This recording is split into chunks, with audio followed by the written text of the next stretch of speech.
This is my review for Halloween, released in 1978. With Halloween coming up soon, I decided to watch the movie Halloween, the original 1978 version, rather than the remake in 2007 by Rob Zombie, which I'm now interested in seeing. I had not seen this movie before, but I heard great things about it, and on the whole I have to agree. I've always enjoyed these types of horrors more than the all-out blood and gore. I mean, I like the Saw series quite a lot, especially the first two. I think they're brilliant.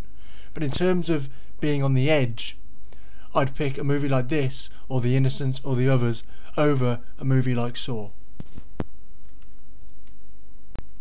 It builds tension very well at the beginning, with a flashback of Michael Myers' first kill and turn into madness. Then it flashes forward 15 years as his doctor and one of the doctor's co-workers are travelling to visit him in an asylum. The movie works nearly right away, as I got shocked by most of the moments they intended to. First off, seeing the escaped patients standing around outside the asylum, followed by Myers stealing the car. Both very scary and eerie, setting up a good tone for the rest of the film.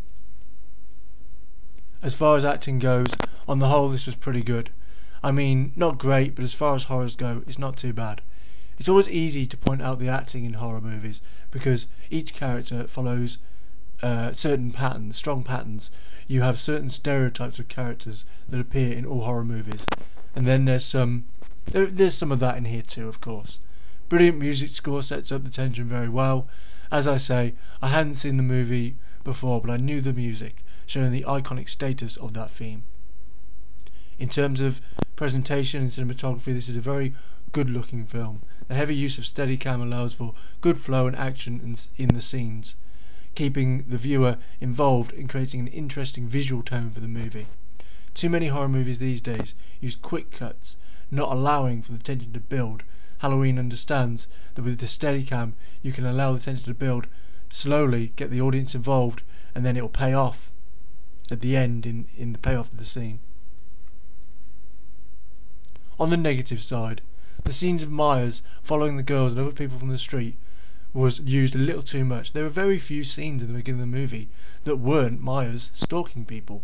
It got a little tired after a while, especially the scene where the girls arrive at the houses they are babysitting for, and he is following them in the car with basically no distance between his car and their car. All in all, I can see why it's well received.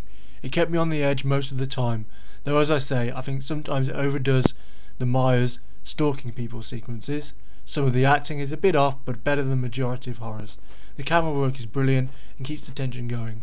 I'm really glad I finally got around to watch this, and I'm definitely going to recommend it to those who haven't seen it.